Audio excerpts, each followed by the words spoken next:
Hi all, this is the Ilanot review, the parents issue, and I'm Sherre Vernon reading from California. I will be reading two poems. The first is called My Daughter Mourns for Our Descendants. I should have told her no, of course not, when she asked if we, like the dinosaurs, would replicate ourselves into some cocky chickens that can't tell truck grill from coop. I should have said, what do I know of evolution beyond the fairy tales of hope that pour out of our pores like sweat, all salt before it cools?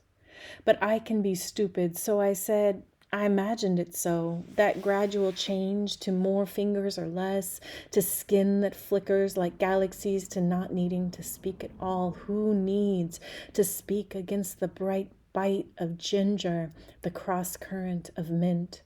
What harm could there be in imagining words as orange blossoms falling from the mouth like so many teeth, the soul somehow uncontained in these bodies? But my child, my light child who flitters through the filigree of dream, she wants this skin, the mole on my face, the milk stink of this body for herself, for her children, and she wants us all eternal.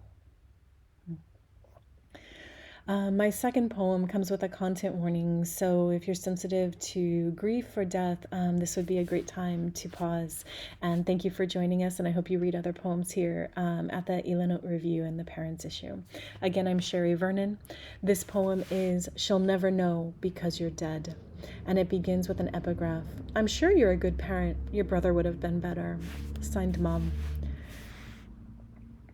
I hadn't thought anything could hurt more than her constant mumbles of miscarriage through every tunnel of my pregnancy. What could be worse than when she said, "No, I'd rather not," as my daughter was born? But every pain doubles at your name invoked. So why argue, brother?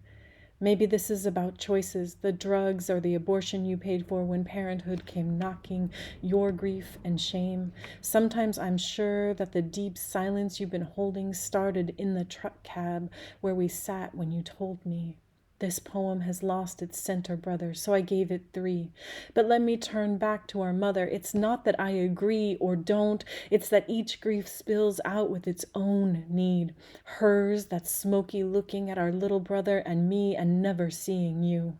Me at the mirror asking if age would fold your face like mine. Twin us, crumpled and flattened out, crumpled again. Brother, when I try, I can see the gray in your beard, but it's always something like a cheap Halloween mask or bad physical effects from 90s sci-fi. Enough to believe, briefly, and in the right light, you could say I'm stuck in denial, the way I meet you on the cool curb of my dreams. Want to come trick-or-treating? It's a nice night and the costume suits you.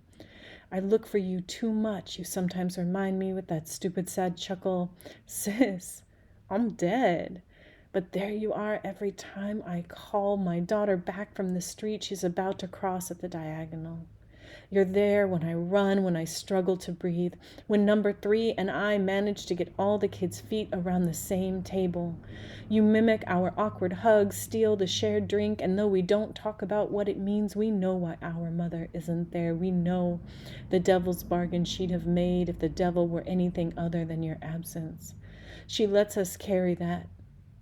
You'd forgive her, wouldn't you? Arriving on the doorstep all these years later, called back to find her weeping in joy at your return, bumming a smoke and a light, telling you all she did to get you, but leaving out the truth of it.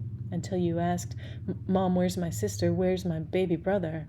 She doesn't know, can't believe that after all she's loved you best, at that moment, without us, you'd turn around and leave.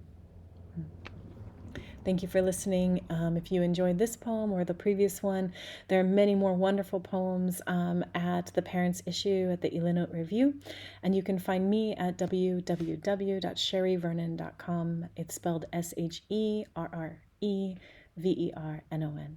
Thank you.